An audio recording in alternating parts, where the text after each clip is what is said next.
وخت بس د تعاقلنا وروستو دا وسیم مرکز دا بیا خپل د یار او خپل کار باندې واپس مشغول شو چې د کوم کار لپاره د دې دنیا نه ښودلی شوی و الله دې هغه ټولو مسلمانانو ته لوی اجر وکړي د دې په مصروف کولو کې او د دې په تعلیم کې تعاون مرسته او لاس ورکړی دی او الله دې دا د ابدالاواد لپاره خپل دین باندې آباد ساتي چونکې د درس نظامي د کال افتتاحي تقریر دی لیکن څه خبره د بار عوامو ورونو مسلمانانو سره وکړه او څه پکې د طالب علمانو سره وکړه انشاءالله کوشش کوم لنډو الفاظو کې د دواړه خبرې ختم پورې وشي الله دې موږ له عمل توفیق راکړي عام مسلمانان هغوی ته پکار دا ده چې دیني مراکز قواعد کړي د دیني مراکزو سره تعاون وکړي ځکه دین زموږ مقصد دی د ژوند الله دا انسانان پیریان د بندګۍ لپاره پیدا کړي دي بندګي کېږي په طریقه بندګۍ زده کولو باندې چې هغې ته علم وایي دا علم د انسان او د پیري د ژوند مقصد دی ضرورت بل شی دی دنیا ضرورت دی دا دین مقصد دی کوم شی چې هغه مقصد وي نو د هغې دپاره خپل پوره صلاحیتونه صرف کول پکار دي دا مقصد به موږ ته په څه باندې ترلاسه کېږي دې د څه هلې ځلې موږ له کول پکار دي نو دې کې هر انسان له د خپل صلاحیت مناسب د تعاون پکار دی د تعاون شکلونه چې دي هغه مختلف دي او د هر چا د خپل صلاحیت او د قدرت مناسب دي د چا تعاون دا دی د دین مرکز ځای نشته ځمکه نشته او هغه سره ځمکه ده جومات ده او مدرسې ده ځمکه ورکړي ځکه اوالې رمبې ځمکه غواړي دا اولنۍ مرحله ده یو ځای کې ځمکه شته دا قرباني چا کړې ده یو شخص بیا څه اشخاصو دویم حق بیا دا دی په مسلمانانو چې د هغې د تعمیر او د آبادۍ د ظاهري تعمیر چې دی د دې پورې جوړي ځکه پته چې دا باندې بیا د ژوند ضروریات نه پوره کېږي یخني ګرمي او مختلف قسمه حوادث راتلی شي د هغې په آبادۍ کې تعاون پکار دی موږ عام طور سره حکومت نه داخلي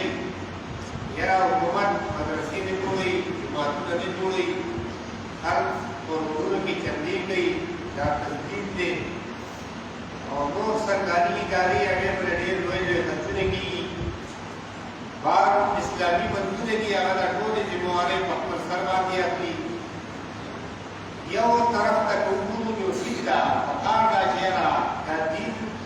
علم دا زموږ د ژوند مقصد دی دا د مسلمانانو ورک دی چې د دې مقصد د حصول لپاره کمې خبرې ضروري دي چې د هغې انتظام حکومت کولی لیکن د دې خبرې که بل مخ وګورو دا د حکومت نه کول دا د الله په موږ باندې احسان دی څنګه احسان دی بار بندونه دي اسلامي هغې کې تا جومات نشي جوړولی مدرسه نشي جوړولی بس تا دا ټول کارونه د خیر حکومت په خپله کړي تا ته د خیر موقع نشته ما وتعالی الله په کور کلي کې د مال د لګولو د خیر موقع راکړې ده مدرسه تا نه جوړوه تا باندې پابندي نشته جومات جوړوه تا باندې پابندي نشته بل د مسلمانانو رفاه عامه کار کوه صدقه جاریه تا باندې پابندي نشته دا چې زما او ستا د مال د لګېدو دپاره الله موږ له موقع راکړې ده چې دا موقع موږ د لار نه ضایع نه کړو د دویم حق هغه په موږ باندې دا دی چې موږ د مدارسو ضروریات پوره کړو هغه د تعلیم شکل کې دي هغه د مدرس د تنخواه شکل کې دي هغه د طالب علم د خوراک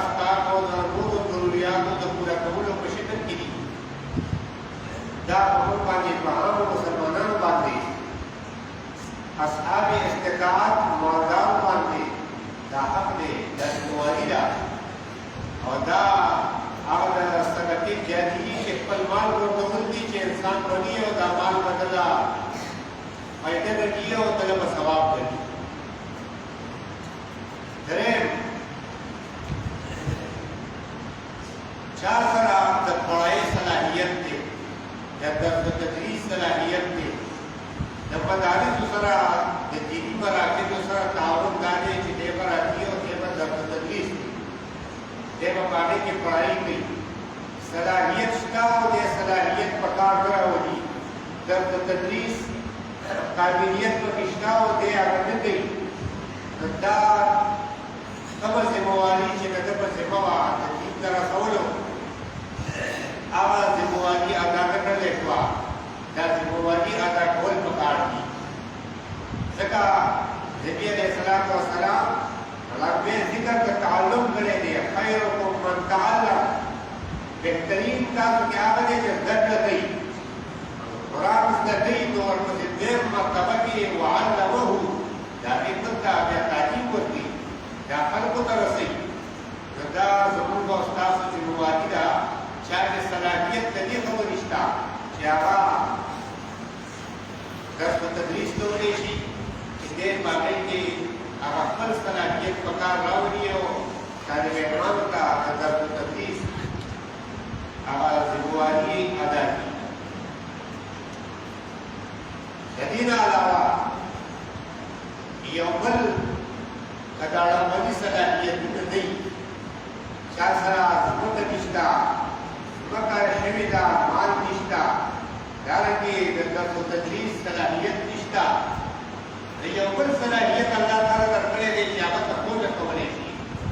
ارفایي کولی شي بل ته ترغیب ورکولی شي د خیر دی ښودلی شي چېرې په دې ځای کې د خیر کار دی او د خیر کار کېږي د دې سره تعاون کوه دا هم تا دپاره د خیر ذریعه ده د نیکۍ ذریعه ده نبی علیہ الصلوۃ والسلام فرمایي الدال علی الخیر کفاعله د نیکۍ د کار خونه دی وکړه د نیکۍ د کار مخه دی وکړه دا داسې تا دپاره د ثواب ذریعه ده لکه دې سړي چې دا پخپله دا کار کړي او د دې نه وروستو یو اخري یو صلاحیت دی هغه دا دی چې کم از کم خیرخواهي کوه د دیني مراکزو بدخواهي مه کوه د هغې د بدنامو خپرولو هغه بدنامول د هغې متعلق غلطې پروپاګنډې کول د یو ذات د وجې نه یو پوره مشن ته بد کتل یو ملا وایي یو طالب علم وایي شیطان چا پسې لګېدلی دی غلطه به وکړي غلطه به دې وشي د هغې د وجې د دین ته بد کتل مدارسو ته بد کتل مدارس سپک ګڼل عالمانو پسې سپکه د یو تم د وجې نه ویل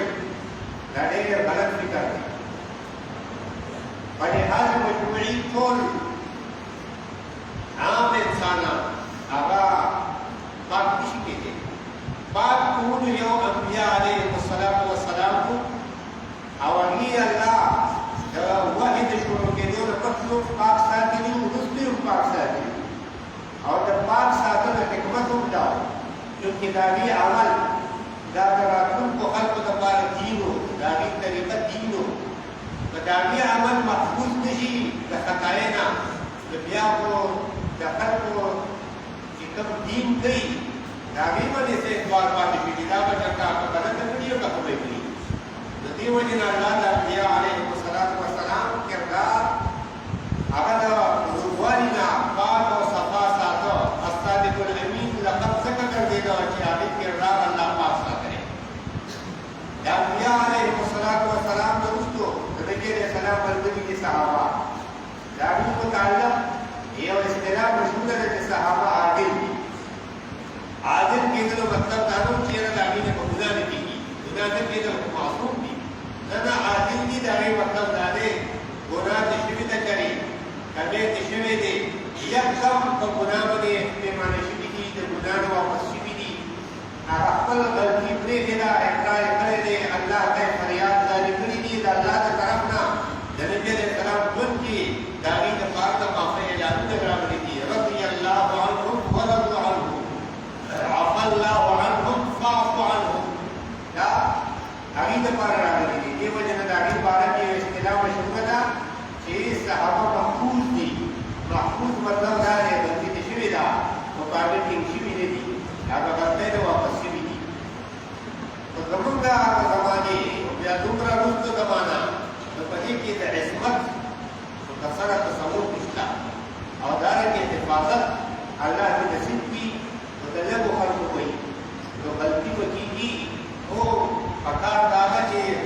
چانه شوې ده د هغه اصلاح وشي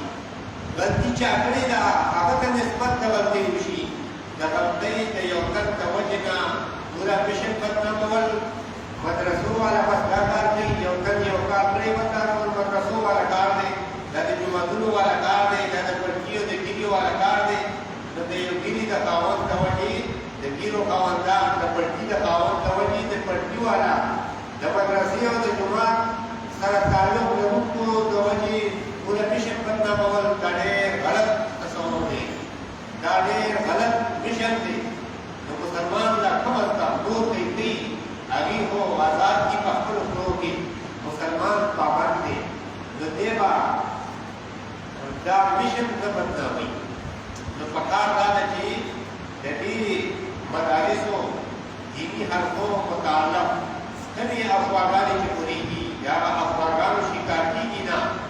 هغه افواګانو والا سره په دې افوا کې شریکېږي نه بلکې د هغې د روغتا د هغې د دفاع کوشش کوي نبی علیه السلام فرمایي چا چې د یو نور مسلمان نه خوشي شه دفاع وکړه د چا سپکاوي کېږي او د هغه سپکاوي دفاع وکړه الله به د قیامت په ورځ د جهنم اور د ده نه دفع کړي الله به هلته محفوظ کړي نو مسلمانانو له درخواست دا دی نور د هېڅ د خیر د کېږي څه تعاون نور نشي کولی کم از کم بدخواهي مه کوه کم از کم د مدارسو کې له افواګانې مه کاروه تایید کوه د دې متعلق د بدنامۍ په ځای باندې د نیکنامۍ خبرې کوه چې د مدارسو دا کردار دی مدارسو دا وکړه نن که دنیا کې مدارس نه وي نو دا خلک چې کم ګورئ معاشره په څه باندې روانه ده دا په بلې غاړې ته تللې وه دا څومره عالمان په نظر راځي دا د مدارسو نه وځي مفتیان او قاضیان په نظر راځي دا د مدارسو نه وځي دا د دې لوی کردار دی نبی علیہ السلام فرمائی ان اللہ لا یقبض العلم انتزاعا اللہ د مخلوق نه علم داسې نه اخلي چېرې د داسې د خلکو نه راوړونکي نو مخ ټول خلک جاهلان او جټ پاتې شي انما یقبض العلم بقبض العلماء علم چې د دنیا نه پورته کېږي د عالمانو په پورته کېدو به پورته کېږي زاړه عالمان به وفات کېږي نوي نسل به علم نه زده کوي علم به د دنیا نه ختم شي نو چې علم د دنیا نه ختم شي نو بیا به خلک څه کوي چونکې دیني مسایلو ضرورت نشته مسلمانان ویونکي ځان ته مسلمانان وایي هغوی به بیا خپل دیني منصبونو باندې جټ جاهل خلک وکړي اتخذ الناس رؤوسا جهالا نو خپل مشران به بیا جاهلان جوړ کړي نو چې کله د هغوی نه تپوس کېږي د دیني خبرو باره کې هغوی به جواب ورکوي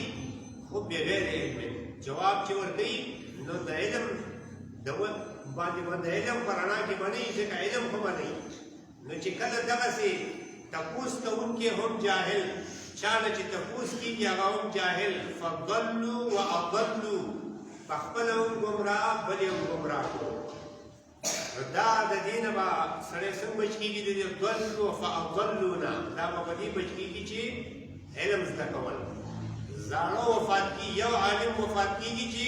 لس نوي تیار شوي لس وفات کېږي چې سل نوي تیار شوي نو دین به ترقي کوي دین به په مخه باندې ځي ختم بخاري شریفو عالم خبره کوله چې چونکې د علم لوی مرکز څه وخت کې تاشقند سمرقند بخارا وست ایشیا چې ورته وایي چې په هغې باندې بیا روس راغی د روس بیا ازاد شوي دي براینا مسلمان سټیټونه دي خو که ظاهر کې ګورې نو ولې هغسې د اسلام هغه رنګ روغن پکې نه ښکاري دا ولې وشو زمونږ د علم ډېر لوی کتابونه لوی مراکز په دغه علاقه باندې پاتې شوي دي او کتابونه یې لیکلي شوي دي وی وشوه داسې چې د عوامو د عالمانو منځ کې محاب جوړ شو د عوامو په عالمانو باندې بدظني راغله نو د هغې د وجې نه عالمانو پسې پروپیګنډې سپکې سپورې دا شروع شوې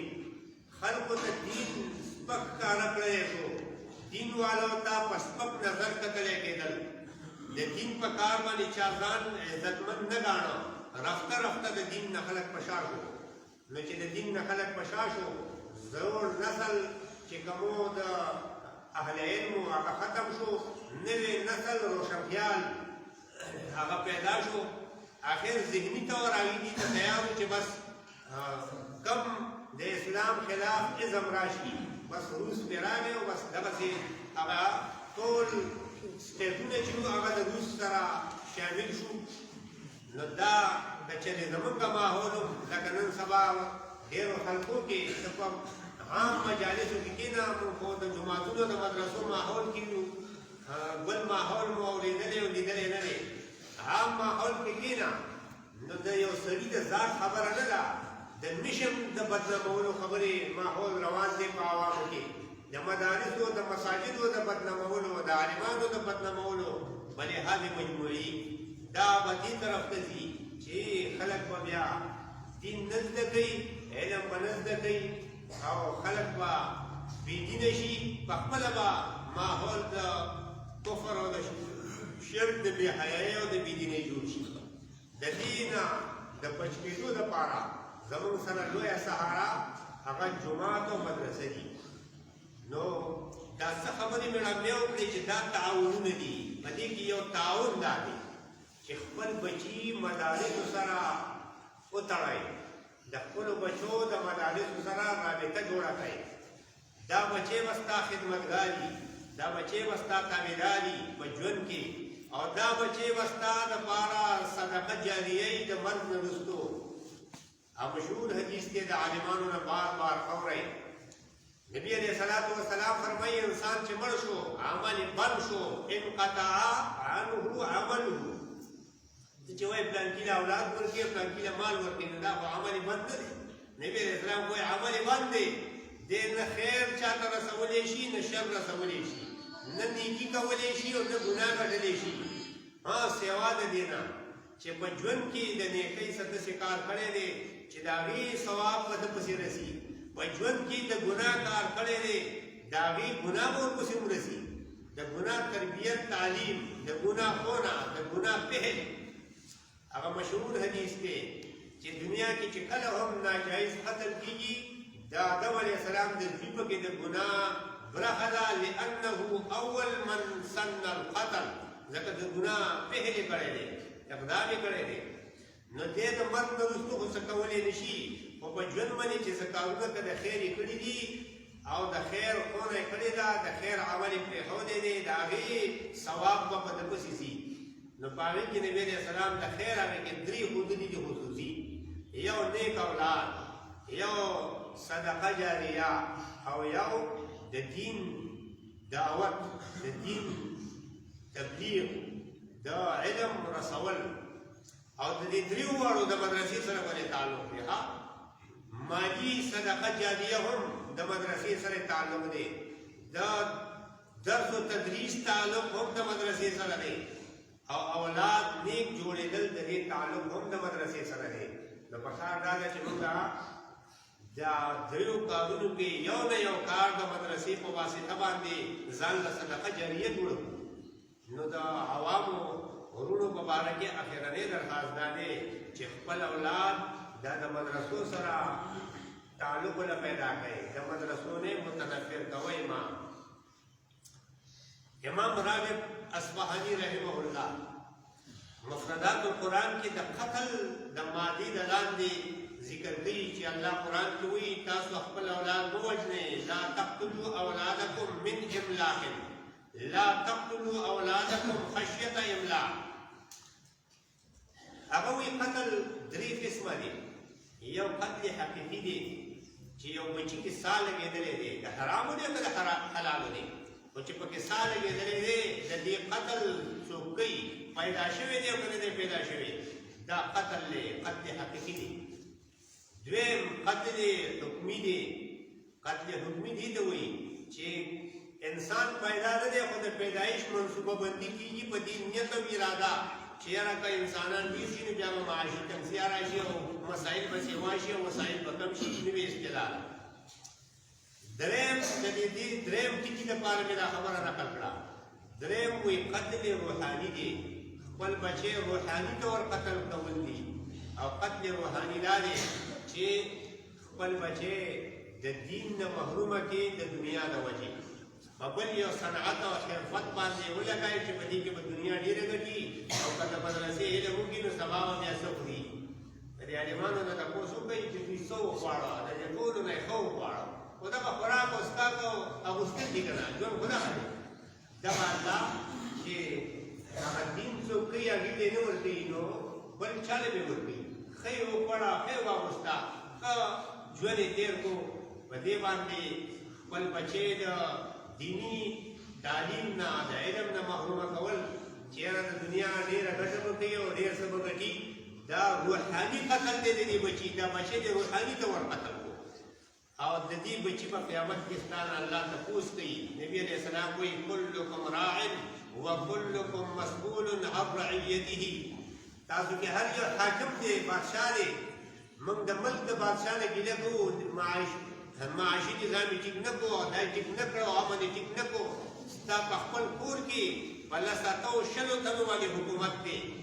او الله وایي د دې حکومت نبي علیه السلام وایي د دې حکمرانۍ به تپوس کېږي نو ما او تا خپل د کور حکمرانۍ کې څه وکړه کوم حق مو د هغې حکمرانۍ ادا کړو نو دا بچی ستا حکمرانۍ کې دی نن چې تو ته وایي ستا اوري نو که تا په ښه روان کړو دی به ښه کوي تا له به ښه ګټي که دې په بد روان کړو دی به بد کوي او تا له به سبا بد ګټي بهرحال دا خبرې چې مې دې ځای پورې وکړې دا د عوامو وروڼو متعلقینو د مدارسو دپاره مې وکړې او څو خبرې طالب علمانو دپاره کوم بیا انشاءالله خبره راوړلو بسته وو طالب علمان دې له د خپل وخت قدر پکار دی د علم او د زده کړې وخت لږ دی ژوند مصروفیتونو او د مشغلو پته نه لګي ناڅاپه داسې مشغله راشي داسې مصروفیت راشي چې انسان بیا هغې سره علم نشي زده کولی نو بیا یا به پاک محرومه پاتې شي یا به نیمګړی علم پاتې شي په دې کې حرص پکار دی زر تر زر کوشش پکار دی کوشش د دې نه دی پکار چې چوټي وشوې او دا چوټي ده بلکې کوشش د دې پکار دی چې ما څه زده کړې کوشش د دې پکار دی چې ما د خپل وخت مصروف وساتلی عالمانو مشرانو به وي استادانو طالب علم چې خپل وخت په دریو حصو باندې تقسیم کړي او په دغه دریو حصو کې د خپل وخت په صحیح طریقه باندې مصروف وساتي دی به علم حاصل کړي ورنه مشکل د سکول د وړوکي په شانې بسته تړلې راوړې یا په لاره کې یا کور کې او سار وړې په دې ورې علم نه زده کېږي په دې دیني علم کم از کم نه زده کېږي بس هغه هو هغې خپل نظام دی خپل ترتیب دی دیني علم لپاره خپل وخت به په دریو حصو تقسیمای یو د سهار نه تر ماسپښین یا پوشا ټیم پورې د استاد نه به اوري منځ کې ټیم میلاویږي ښه میلاویږي نه د ماسپښین مازدیګره پورې دا ټیم د تکرار دی تکرار دې ته وایي چې ستا سبق کې به ډېر ملګري یو تن پکې ښه صلاحیت والا دی ښه ذهین دی ښه په خبره پوهېدونکی دی هغه به سبق وایي د استاد په شان د استاد هغه او دا نور ورته وږي یو وایي بل وایي بل وایي کم از کم یو تن تکرار وکړي دا هم هغه کمه مرتبه ده نو د ماسپښین نه وروسته به دا زور د ملګرو سره ګردانی دې ته تکرار وایي دریم د مازدیګر نه تر ماښامه پورې دې ټیم کې عام طور سره زموږ مشران عالمان درس مختصر کوي دې ټیم کې لږ سیر و تفریح وکړه فضول ځایونو کې به نه ګرځي د لوپرانو سره به نه ګرځي ځکه د لوپر سره چې ګرځي یا به لوپر کېږي یا به د لوپرۍ بدنامه لګي چرسي پوډري نشهیي سره چې ګرځي یا به چرسي پوډري دنه جوړېږي او که دغه نه وي نو کم از کم بدنامه به د منیري کې دا به د پلانکو سره ګرځي نو چېرته چې دی هم دا کار کوي لوپرانو سره به نه ګرځي ځان له خپلو ملګرو سره بهرحال هغه تاسو ته وخت وخت استادان د هغې ښوونه کوي په هغې باندې عمل کول د ماسخوتن نه وروستو مطالعه کول مطالعه څه شی دی نوی سبق کتل نوې سبق کتل پکې وګوره دا مبتدا ده دا خبر دی دا معنا د دې داسې جوړېږي دا فعل دی دا فاعل دی نقطه وګوره حاشیه وګوره شرح وګوره دا کتاب په ځان ته لږ پوس کړي ځان ته به لږ اسان کړي په دې کې به ستا شاید چې څه سوالونه ذهن کې راشي ستا استاد ته کښېنې نو بیا به دا نه وایي چې استاد بېګا مې کتاب کتو سوال مې ذهن کې راغی دا څنګه دی هغه لا تا ته سبق نه دی ویلی سوالونه مه کوه استاد سبق ووایي ستا سوالونه حل شو ټیک ده حل نه شو استاد نه په ادب او په احترام تپوس وکړه چې یاره په دې ځای پوه نه شومه د دې ځای مطلب څه دی نیم علم ولې تپوس دی ښه نیم علم تپوس دی معنی په طریقه دې تپوس وکړو نو ته استاد به تا پوهېږي وړه دوره کې موږ سره یو طالب علم و بعضې سړي د خولې کجک خرابي هغه چې به تپوس کوو نو تپوس به یې ځان به یې پویه کوو په د خولې نه به یې خبره د اعتراض په شکل وکړه نو یو ورځ الله دې وبخي شیخ عبدالباقي صاحب هغه هدایه وي نو والحاجة ماسة دا ټکي عالمان ناست دي دا ټکي بار بار هدایه کې راځي یاره مولوي صاحب دی والحاجة ماسة څه معنا ده هغه یو ساعت یې کتل نه ورته وخندل ویې زه د دورې تعلیم ته د والحاجة ماسة ترجمه نه کوم دورې پورې چې تعلیم راځي دی د والحاجة ماسة په ترجمه نه پوهېږي هغه ټکي د هغه د خولې نه داسې په ښکلي انداز نه ووتې سبا شیخ الحدیث صاحب چې کېناستو ټول کتاب یې پکې ولګاو د ټکي ترجمه یې ونه کړه بیا یې سر راپورته کوي یاره خو نشته هسې راباندې کتاب وزغله بهرحال دا خبره مې د دې لپاره کوله چې بعضې خلک تپوس چې کوي نو هغه تپوس د تپوس په شکل نه وي د اعتراض په شکل وي نو د اعتراض په شکل چې تپوس کوي د هغې جواب تحقیقي څوک نه ورکوي د هغې الزامي جواب خلک ورکوي الزامي جواب دې ته وایي چې سړی دا تپوس کوونکی خاموش کا لاجواب کا دې ته الزامي جواب وایي نو چې ته د اعتراض په شکل تپوس کوې نو استاد به تا لاجواب کوي بیا تا ته تحقیقي جواب نه درکوي علم ونه شو کنه خبره نیمګړې پاتې شوه ښه په ادب او په احترام باندې د استاد نه تپوس وکړه استاد ستا جواب وکړو ته مطمئن شوې خوشحاله شه مطمئن نه شوې دا مه وایه چې استاد مې پاټک چې سندره وګوره که نه زما د اعتراض جواب یې رانه کړو نه فوق كل ذي علم عليم استاد استاد سره هر څه علم نشته هر څه علم د الله سره دی استاد به کتاب له وګوري تپوس به له وکړي په دې خبره نه پوهېږي دا خبره خو نه ده چې علم نشته یو ټول علمونه خو د چا سره نه وي په دې باندې استاد ته سپک مه ګوره د استاد سپکاوی مه کوه بس په دې مکمل خبره جواب فکر کې راغلی بل ټیم به درته ووایي وګوري تپوس به وکړي که نه اړو دا ټکي ته لاړو ګرځي نه په دې باندې د هغه علم دا نه دی چې دا عالم نه دی دا خبرې مخکې نه راځي ګورې ها دا د وخت د زمانې سبق دی دا د بعضې خبرې دا د زمانې سبق دی دا مخکې دا خبرې راځي نو د شپې به تا کتاب کتلی سبا به استاد سره کښېنې څه به تا حل کړی څه به استاد حل کړي سبق کار به وشي او که چېرې دا کتاب د شپې ټپ کړی دی ماسپښین او سهار دې استاد ته کېښود چې هغې کې زه هم تا ته معلوم نه دی چې زما سبق د کوم ځای نه دی علم نشي حاصلولی علم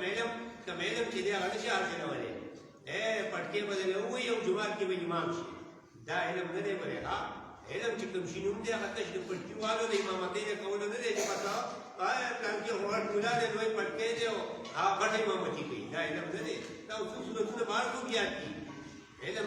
بل څه څیز دی چې هغه د عالمانو ته پته ده تاسو پاخوا په هغې کې مشغول یئ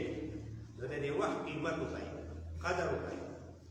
بعضې خلک خپل مور او پلار له دوکه ورکوي دوکه څه ورکوي وایي مدرسه کې یو علم کوم هغې ورله د جامې او د خوراک او د پیسو انتظام کوي د هغه متعلق کومې ذموارۍ د کور دي هغه یې په سر اخیستي دي او دی دلته کې خپل ټایم پاس کوي یو پلار خو نابویه و نو نن څه کله څه سبق وایي پلانکۍ درجې وې پلانکۍ درجې وې په درجو یې ځان په خوله باندې دوره حدیث ته ورساو او ټایم یې کله پاس کړو هغه به هم تللی واپس و چې یاره مبارکي به یې اخیستي چې دا علم وکړو علم داسې خلک خپل مشران دوکه کوي مشران مه دوکه کوئ دا د هغوی سره خیانت دی چې هغوی در باندې مال لګوي جامه درله درکوي او تا دلته خپل وخت ضایع کړو ژوند دې تباه کړو واپس لاړ شي نو بیا به په بادو تلو باندې د سجده سهوي فتوا ورکوي دا خپل ژوند مه تباه کوئ. شیخ عبدالقادر جیلانی رحمه الله هغه وایي د یو عالم نه الفتح الرباني کې وایي ډېر بهترین کتاب دی د تزکیې. وایي د یو عالم نه چا تپوس وکړو بما نلت هذا العلم، دا علم تا په څه حاصل کړو، د دې د حاصلولو اسباب ستا سره څه وو؟ هغه وایي بباکورة الغراب، سار وختي خپل سبق ورتلی ما لکه کارغه چې سار وختي د رڼا سره د خپل ضرورت دپاره الوځي. دلته به یې جانا کتل ته موږ به سپېدارو کې ناست وو چې سار بام ویلی کېږي رڼایي نه وي نو کرام کرام غره روان خپل مقصد لپاره سار وختي تلل. دا صفت مې د کارغه نه زده کړی دی، د کارغه په شان سار وختي ځم. وبحرص الخنزیر،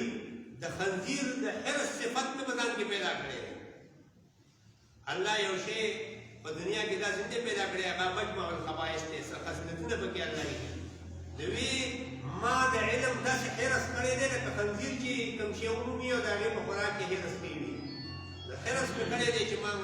علم مې حاصل کړی، علم مې حاصل کړی. دریم وبتحمل الجمل، د اوښ برداشت مې په ځان کې پیدا کړی دی. ورځو ورځو باندې تګې وږې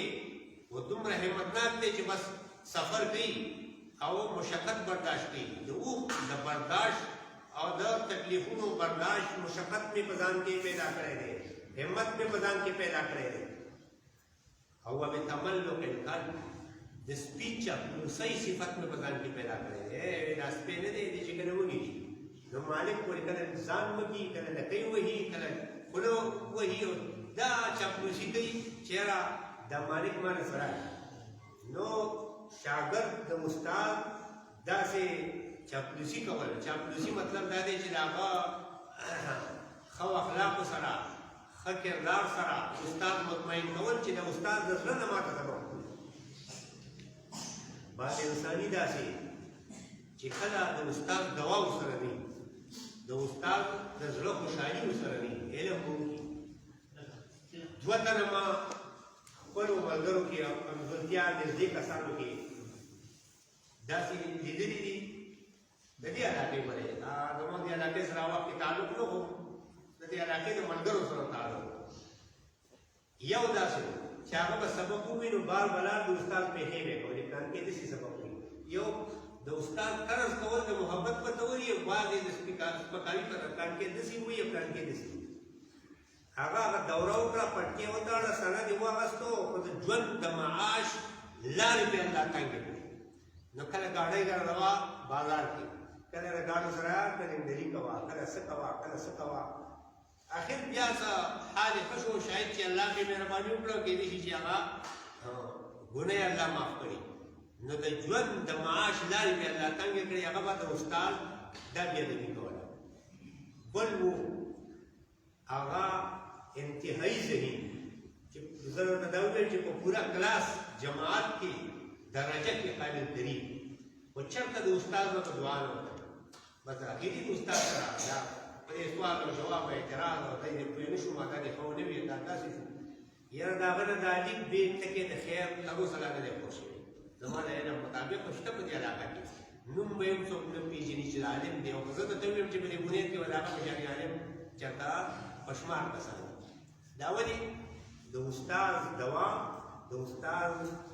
کوم د زړه محبت، مینه، دا شی نه و. نو تاسو د استادانو دوا هم ځان سره اخلئ، او د علم سره سره دا د علم په ترقۍ کې، د علم په افادیت کې لویه ذریعه ده.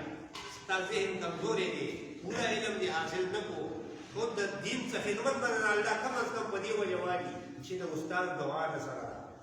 نو د استاد دعا ځان سره واخله.